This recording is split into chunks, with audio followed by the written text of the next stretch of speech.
Gumshoos has got to be on the top 5 list of Pokemon you probably forgot existed. And for good reason, because in competitive Pokemon at least, Buddy is just about as bad as it gets. But today my plan is to make people fear the comb-over rodent anyway, and here's how. So first of all, this thing's a pure normal type, with stats that justify it being locked away in a PC forever, with horrible everything except decent 110 attack kinda. It's horribly slow and frail, but hey, we can pair its attack stat with the adaptability to make its same type attack bonus give 2 times damage rather than the usual 1.5 times. Considering normal moves aren't super effective against anything, that's still not ideal, but hey, at least it's something. What we can do is set up the old reliable trick room, and now the Honey Badger is coming at you full speed. We slap on a choice band to make this thing hit as hard as physically possible, and now adaptability boosted body slams are gonna be our best form of damage. We throw in Terra Normal to hit you while also blinged out, and I'm gonna be honest, this thing does hit harder than people are gonna expect. While it just wants to body slam most of the time, we can run with Earthquake for coverage, along with potential knockoff or Ice Punch if the opportunity presents itself. But today, it's time to try our best to catch people off guard with our boy Gumshoos, who has the benefit of every single opponent being like, the hell is this thing even gonna do?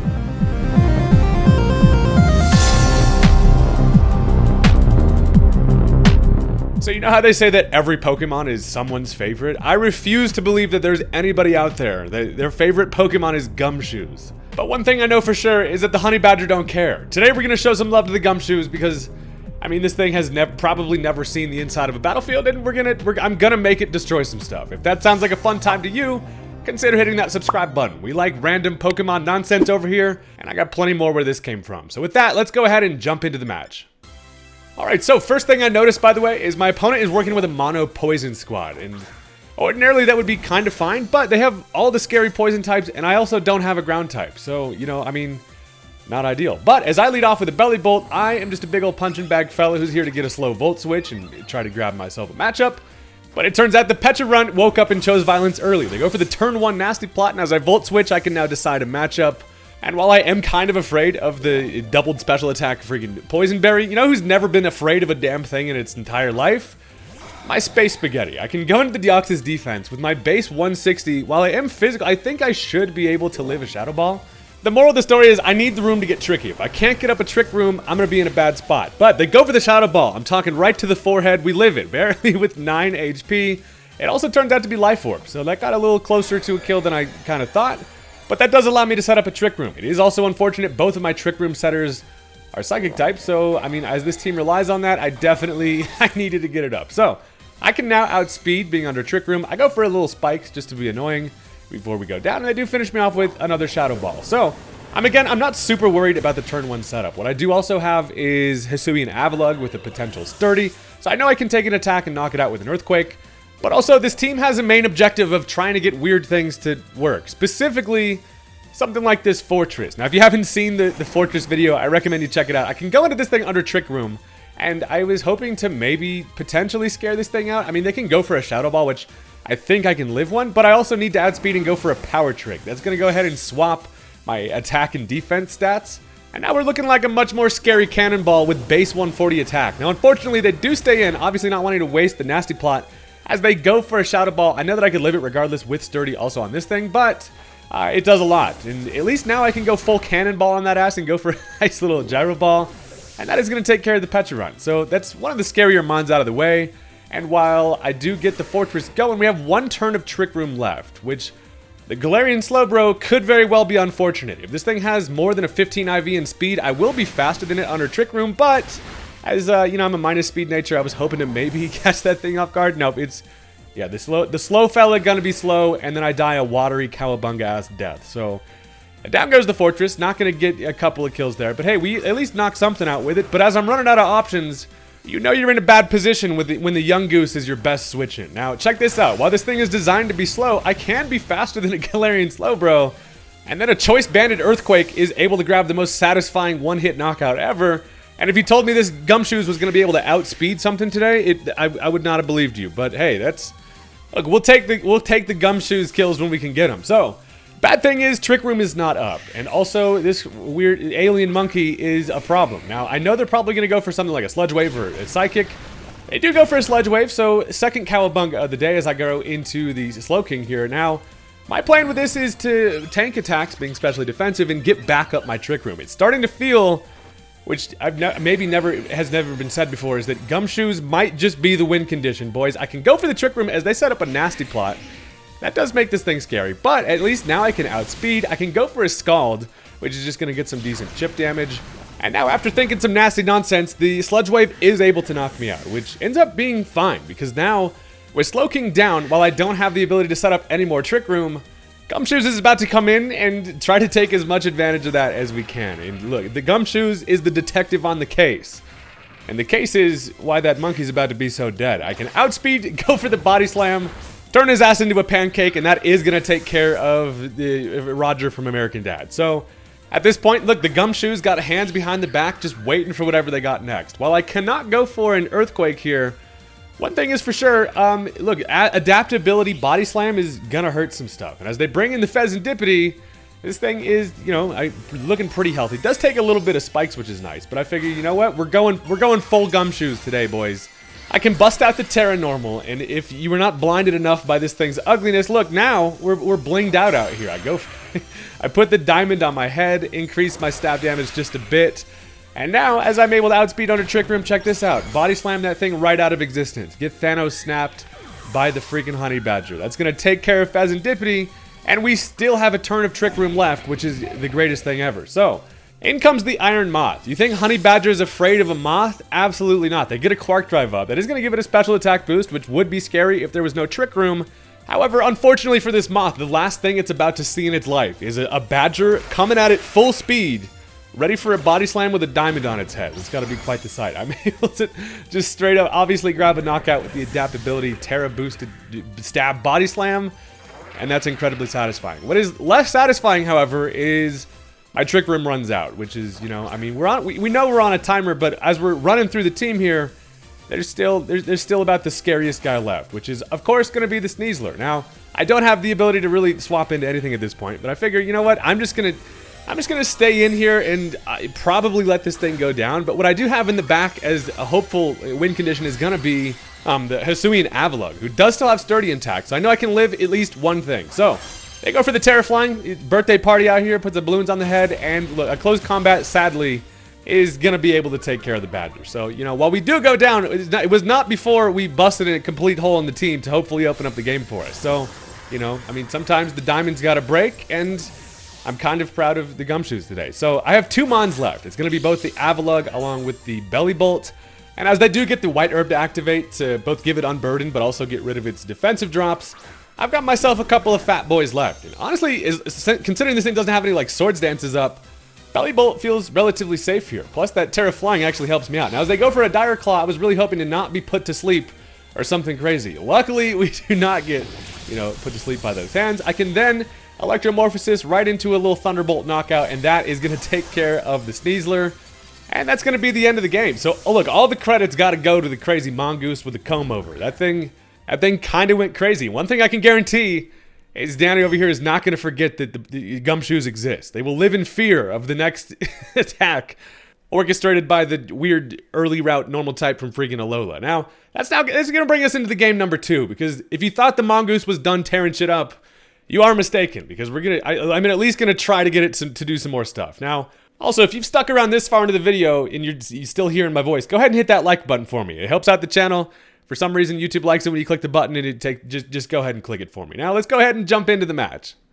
Now, it appears I did not get the memo that today is like National Monotype Day, because my opponent is working with all of the scariest bug types possible, and I don't necessarily have a good matchup versus that, but as they lead off with the Volcarona, I am frightened. I know that it's going to be turn 1 Quiver Dance, and that's exactly what happens. Buddy's looking like the great moth from freaking Yu-Gi-Oh! Over here. I'm battling Weevil Underwood. Remember that guy? Hated that guy. So here, my initial plan is this. I go for a turn 1 Thunderbolt. I figure, you know, I can get some decent chip with it. I also figure this thing shouldn't have any reliable recovery. And I'm Assault Vested. So, I mean, if there's a guy to deal with special attacks on the squad, it's my big fat Belly Bolt. So, yeah, they go for a second Quiver Dance there. I totally thought they were going to go for some damage. I go for the Parabolic Charge. That's just because I figure I can get some health back, maybe, and have some longevity burst the guy.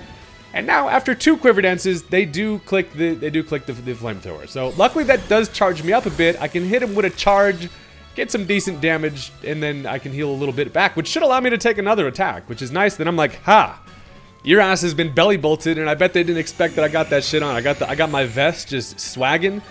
And it turns out they go for a Morning Sun, which is horribly bad news. I was like, okay, it does have recovery, and I was at Thunderbolt, I'm not getting the para, and I know that they're just going to continue to Quiver Dance. Now knowing that they can reliably heal, I am much more afraid of the Moth. Now, here's the thing though, I'm really actually not that afraid of it, because if you think my ass is about to be swept by a turn 1 setup, you got another thing coming. I go for another T-Bolt thinking maybe para this time. Nope, after a Quiver Dance here, they can then go for some more. This thing's just soaking up the rays, just flexing on the belly bolt at this point. But I'm like, this is fine. As long, you can kill the belly bolt if you really want to. That's because I got a couple of friends back there that should be able to stop a crazy sweep from happening. That's because I have 2 different Mons with Sturdy, so I know I can guarantee I can take an attack. Now they do flamethrower my ass burn to a crisp, and while belly bolt goes down, that it will at least open the door for a revenge kill here, at least hopefully. Now I have both Avalugg and Fortress with both rock coverage, and I'm like, it's fine. I'm just gonna bring in the coffee table, bro. I got the Crimson Chin out here,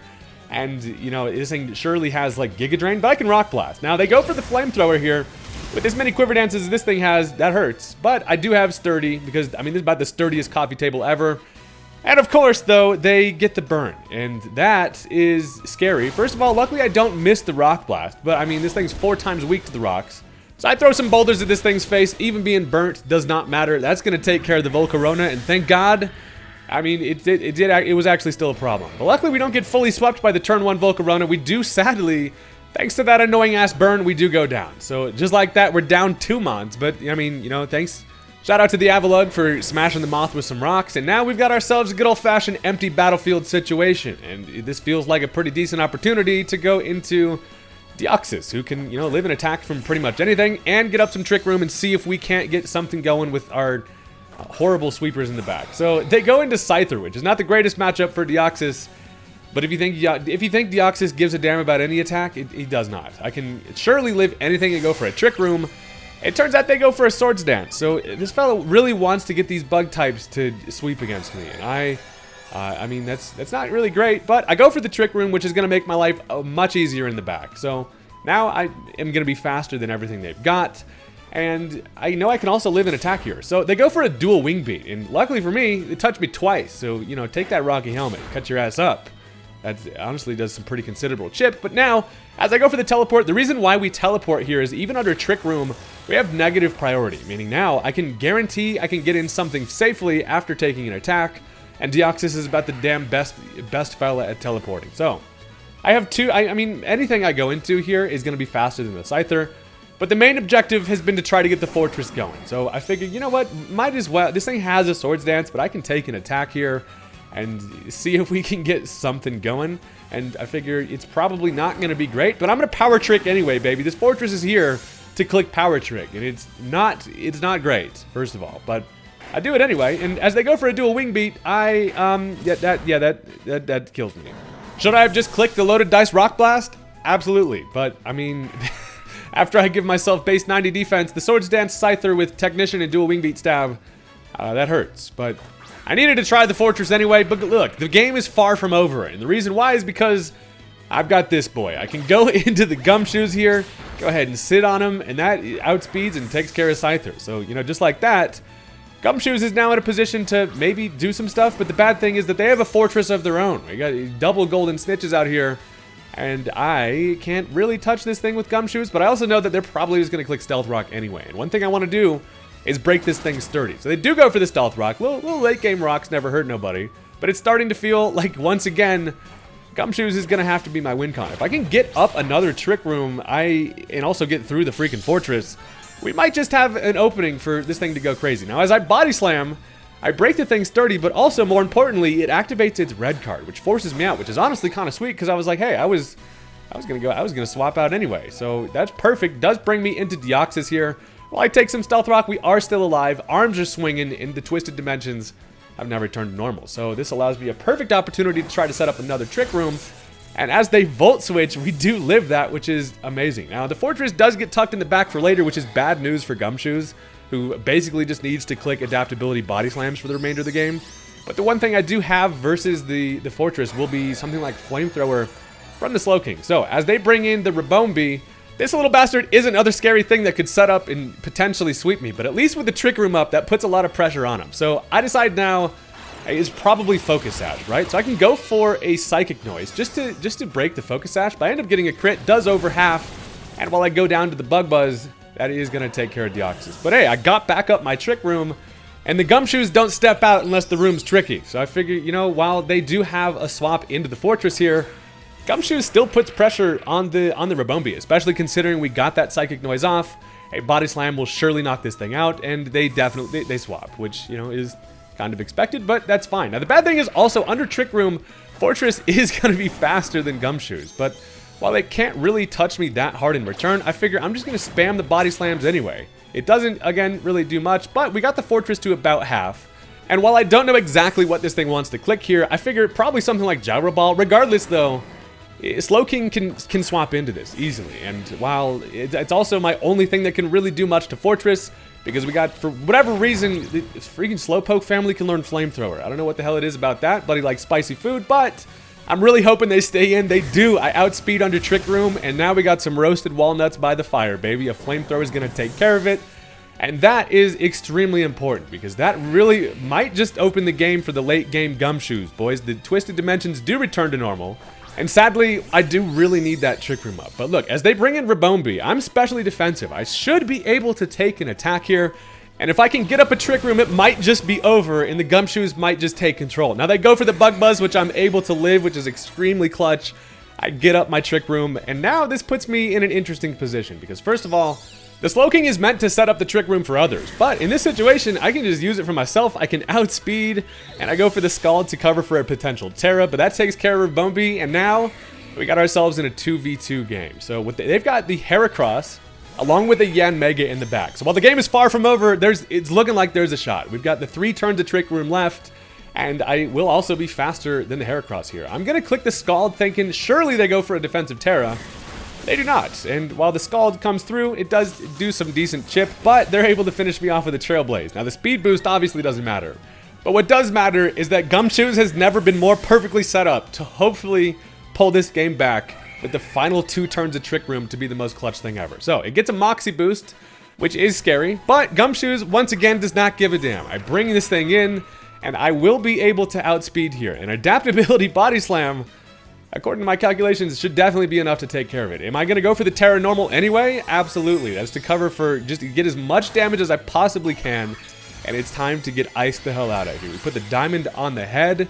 I don't know what this thing can potentially do, but what I do know is the 2 turns of Trick Room should solidify the dub. Now, they do end up going for a defensive Terra of their own, and that is very, very unfortunate news, because a close combat comes through and I'm just completely dead, and that's going to be the end of the game. And it does end up being a Terra Steel, so now it's going to be able to resist my Body Slam, and then, like, that's about the last thing the Goose wants to see. But I go for the Body Slam anyway. We are faster under Trick Room, and check it out, it's going to be able to knock out the Heracross through the resistance, and that is extremely satisfying. For a second there, I was like, well, I'm in trouble, but, I mean, hey, we get the knockout through the Terra Steel, and now we've gotten ourselves in a 1v1 versus Yanmega, and it could be very interesting depending how this thing is built. If it's Speed Boost, it might have Protect. I can stall out that last turn of Trick Room.